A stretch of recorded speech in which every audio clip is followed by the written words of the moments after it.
Hello and welcome back to the Sports Countdown podcast with me, Peter Lynch. No Declan Hughes today, unfortunately. He's a bit of a busy boy at the minute, but we'll have to go on without him. But there is quite simply only one thing we can discuss today, and that's the 305 million Saudi Arabian-backed takeover of Newcastle United. I'm absolutely buzzing to be joined by my good friend and diehard Newcastle fan, Daire McGilloway, a man who, like his fellow Magpies fans, has had a pretty dreadful time of it over the years. But before we get started, just as ever, a quick shout out to Freelance Football Ops, a top group who source paid football media roles, and you can give them a shout on Twitter or LinkedIn if you're looking for a job in the industry right now. Dara, welcome to the show, mate. Always wanted to have you on at some point. I just didn't think it would be to discuss a Newcastle takeover, but here we are. It's finally happened. So before we get into it, just how are you getting on today? How's things? All good. Just finished work, so it's a nice welcome distraction. Nice one, mate. Nice one. I'm sure it's been a hectic week, everything that happens. So yeah, stuck into it. As you can see, I'm representing the Magpies. So I mean, for me as an outsider, it kind of seems like it just happened, just like that, far too well that I didn't believe it because we've been down this road so many times.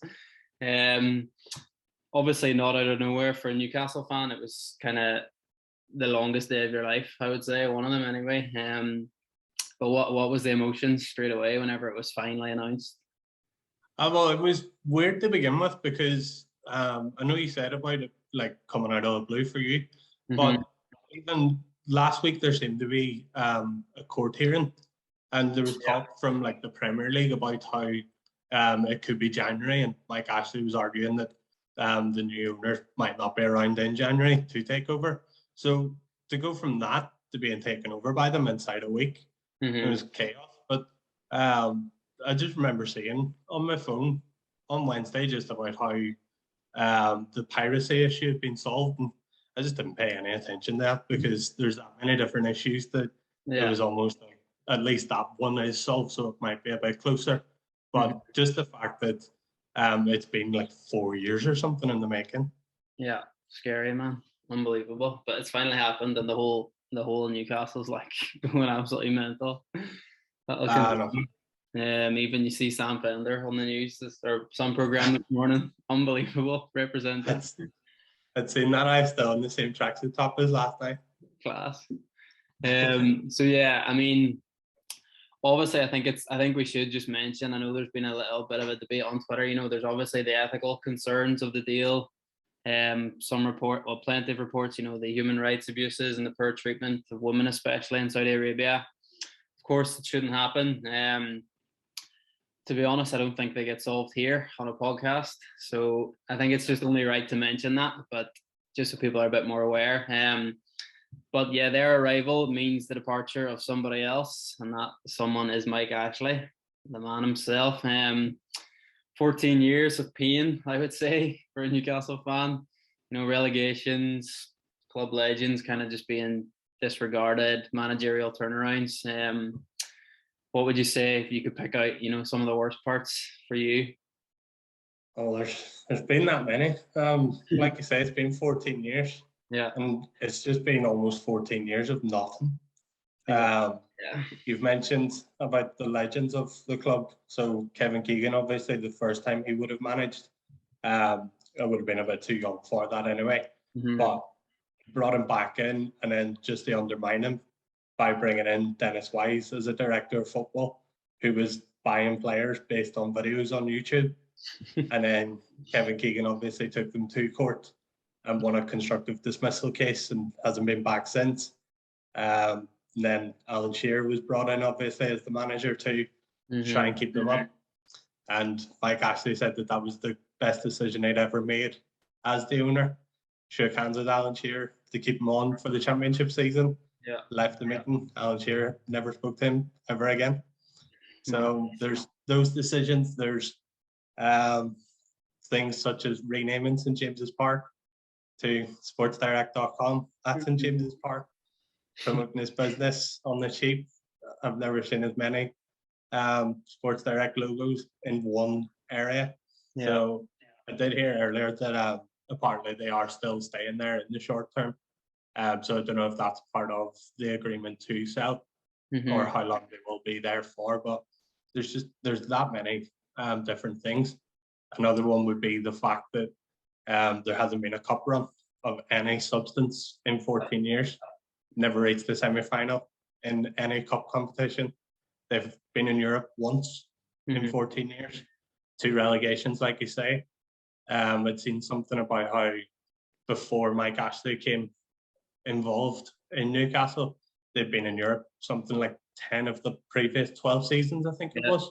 We're looking at So that. just to go from that and being competitive to all of a sudden your aim being to finish 17th every season. Because I don't think he would have bought the club in the first place just to do that. I think whenever he did buy the club, there was a chance to be successful with it. But just over time, he just seen it as free advertising basically for his other businesses. I mean, it's just so many, as you say, like one after another, and it's 14 years as well. So it's not as if it's like, as a Liverpool fan, I know that fans have been a bit upset with the owners. United as well have had their troubles, but it's maybe a couple of years here and there. It's not 14 years in a row. Like. It's just, but it's not even as if within those 14 years you might get like a year or two break from it. Yeah. Like even after Kevin Keegan left, they brought in Joe Kinnear, and it was just like, who's he type thing. And then Shearer obviously came in, and then Chris Hughton in the Championship and in the Premier League, he was sacked when they were 11th. And then Alan Pardew came from League One. I think that's the sort of manager that they were attracting. Yeah. And then obviously under Alan Pardew, there was the incidents with headbutting an opposition player, pushing a linesman.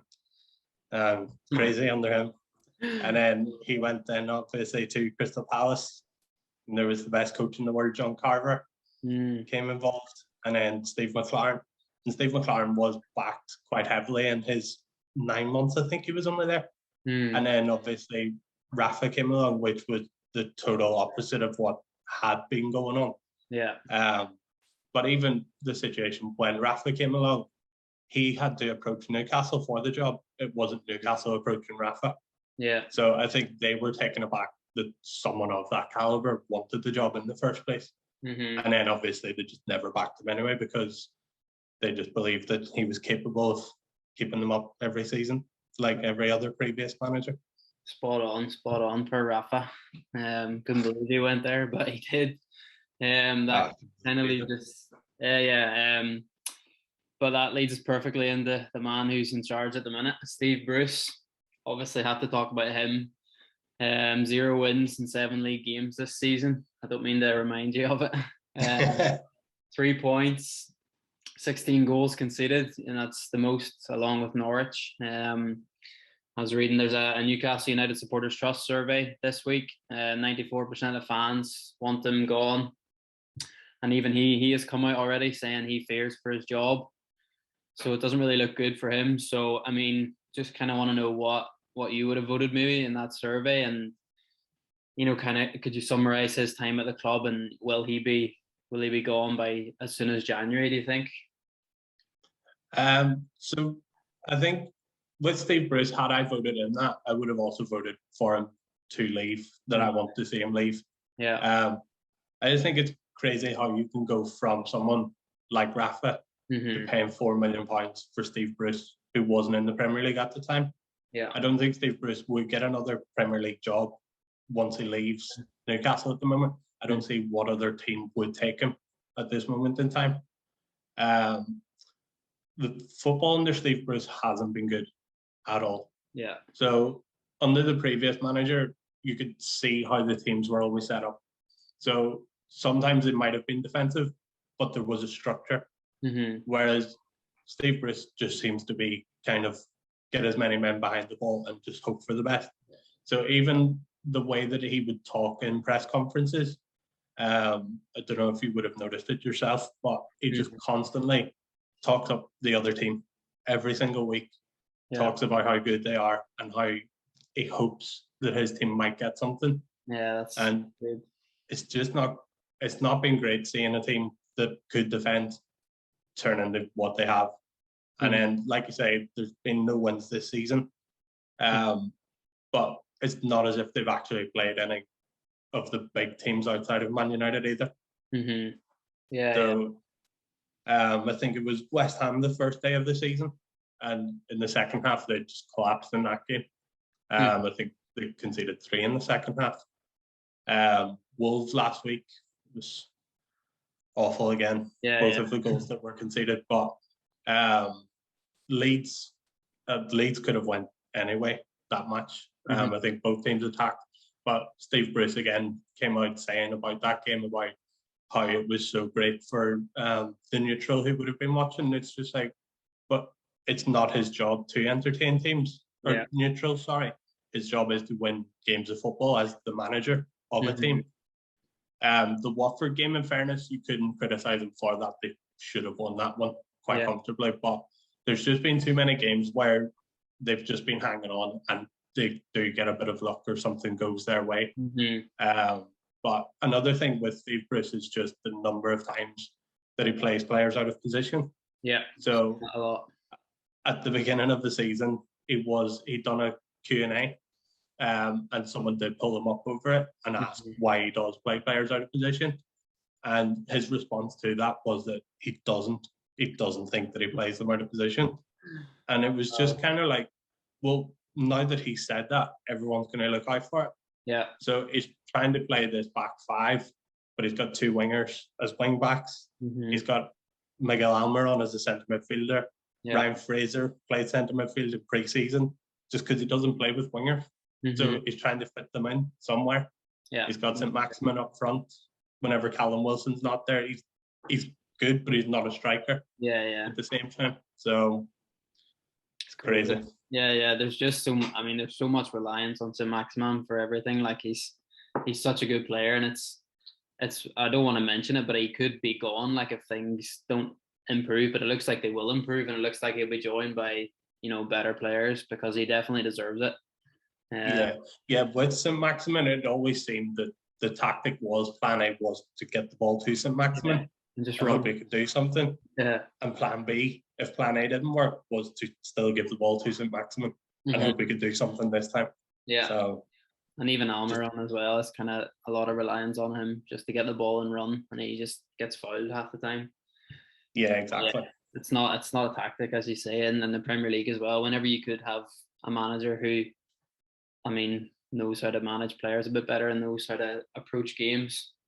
And even you see I know it's not the full story, but you see images and videos of the coaches behind Steve Bruce, giving instructions, shouting much more than Bruce does. Like, but no sympathy, I believe, from you.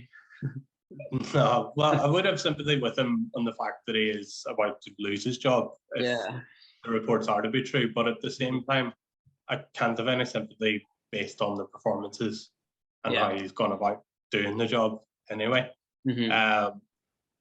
I can't see him staying on until January. I just think that would be a bit pointless, keeping him there until January and then bringing someone in to make the signings. I think if they're going to make the change, they may as well do it as soon as possible. Whether it be this week because it is an international break, or if they do this new consortium do other investments first and then leave the manager there just for the time being. Remains to be seen, really. But we can keep him. Well, that absolutely sets it up perfectly for the next big issue is, Bruce out. So who's in?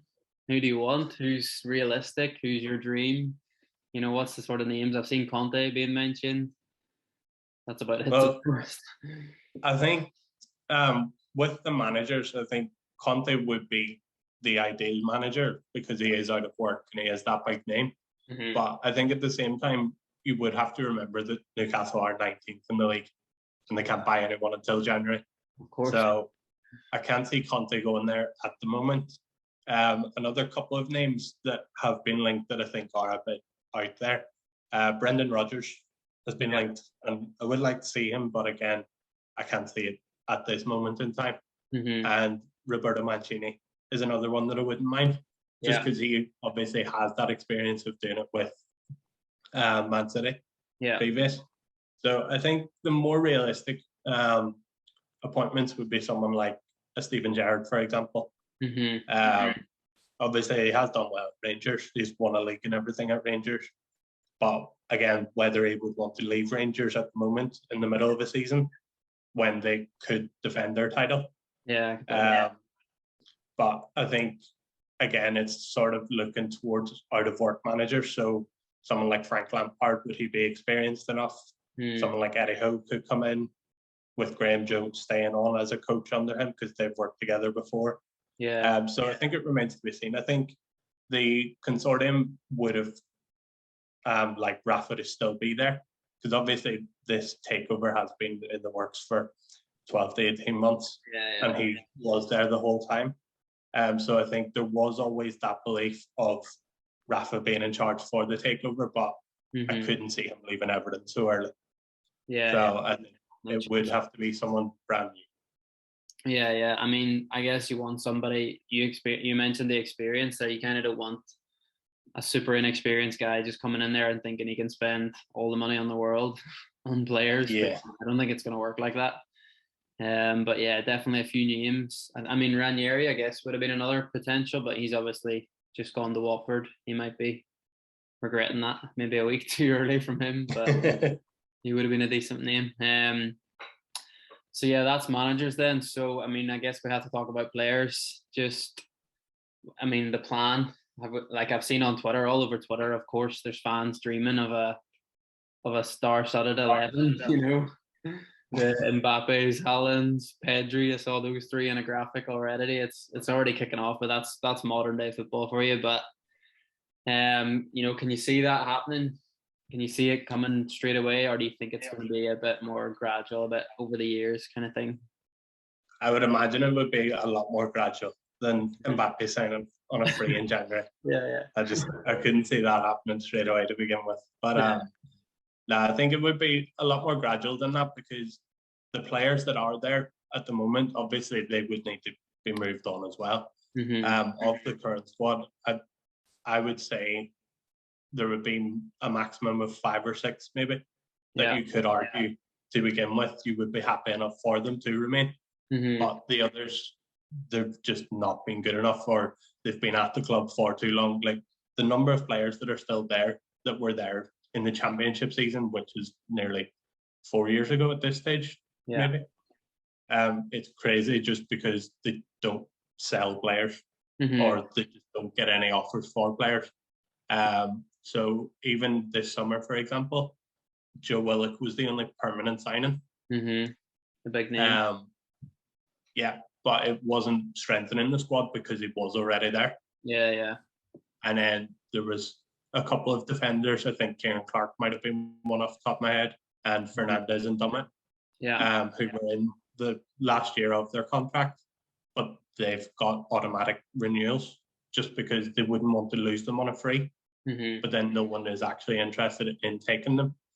So I think you would keep a maximum of St. Maximin, Wilson, Willock, Almiron, and maybe Dubravka. Like once the transfers do start up.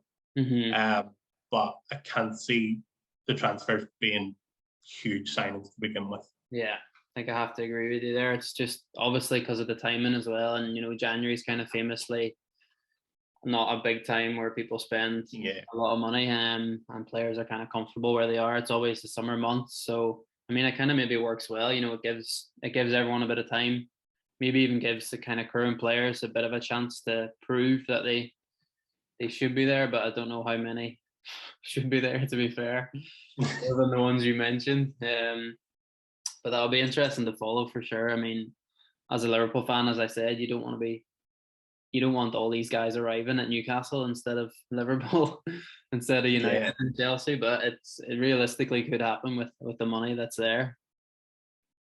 Yeah, I think over time, I think this season the aim is obviously to stay up, and they do need to win a game soon.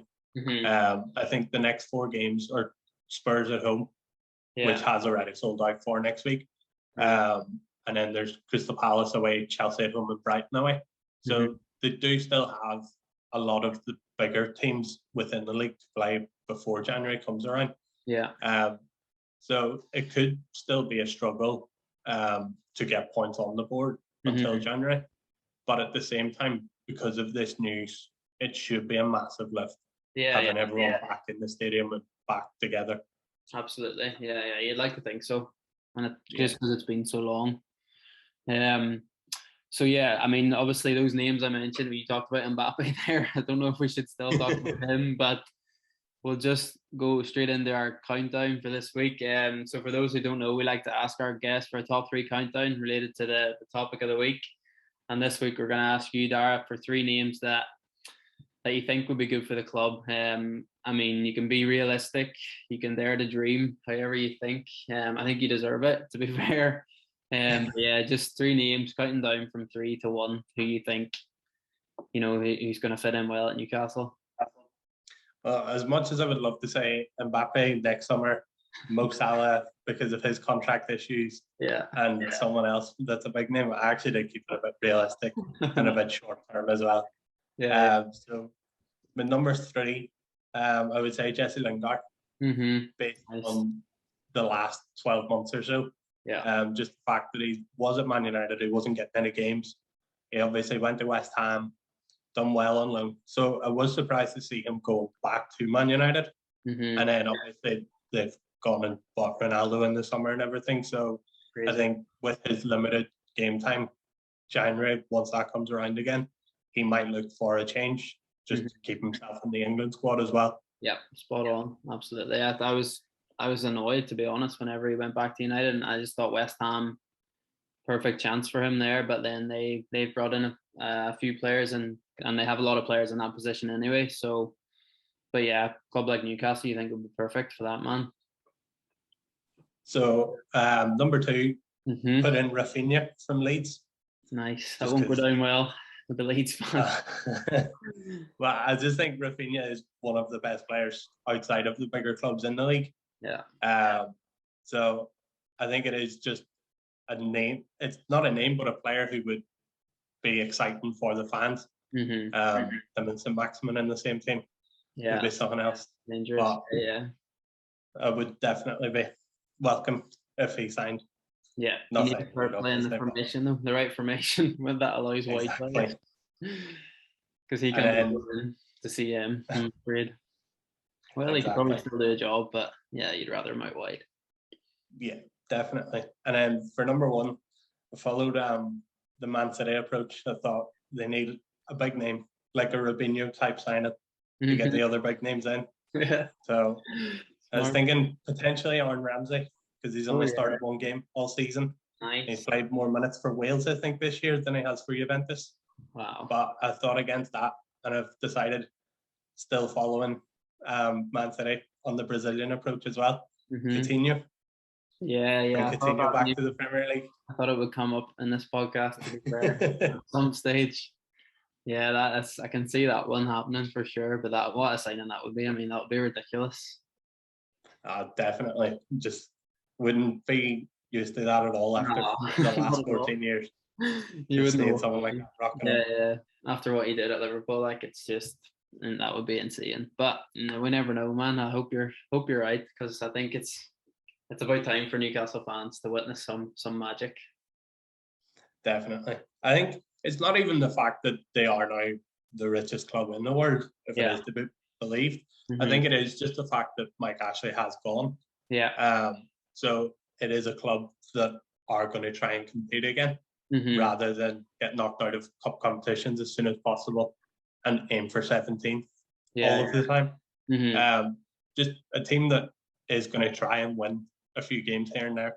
Obviously, the signings over time will help, but what would also help is the fact that we mentioned it at the start, the legends of the club, like the Shearers and the Keegans, coming back in to the club, because I know that Shearer has already met with the owners a couple of times, and there's talk of him having an ambassador role within the club as well. So just things like that, small things that are easy for the owners to pull off, but the fans will back it. Is the perfect way for them to start. Yeah, absolutely. I read somewhere, I mean, it's about like kind of trying to get rid of all that. I mean, some of that Sports Direct stuff, and trying to get that mentality out of the club, getting fans back in and excited to watch football. But I mean, just to throw this one on you, is there a realistic finish, in the league table? You mentioned earlier 5th under Pardew. that's the highest finish under Ashley, and that was 10 years ago, I think. So obviously this season, for sure, I agree with you that the key is staying up. But I mean, is there top four in sight already, or is that getting ahead of myself?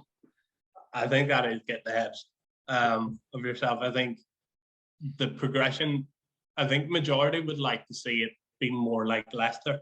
Yeah. The way that Leicester have come from League One under their ownership. And obviously the year they won the Premier League was crazy. And that was almost like a one-off. But it's the fact that they have sustained themselves as well.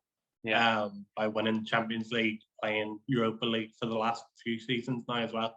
I think something along those lines would just be enough, rather than having to do what Man City done and like try and win the league.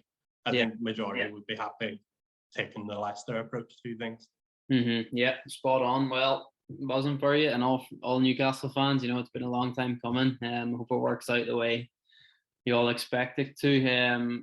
As our good friend Stevie Clark said, the banter era is over. The banter years are finally done. So maybe not for you, but definitely from an outside perspective. But yeah, let's hope it goes well, and we'll see what happens. Hopefully we'll be talking to you in a few years about how Newcastle are Premier League champions. We'll see. But thanks so much for joining it, coming on. It was an absolute pleasure having you on, mate. Hopefully have you back at some point. Yeah, no worries. Top man, and thanks to all our followers as well for all the support. Keep it coming, please, and we'll be back as soon as possible. Cheers.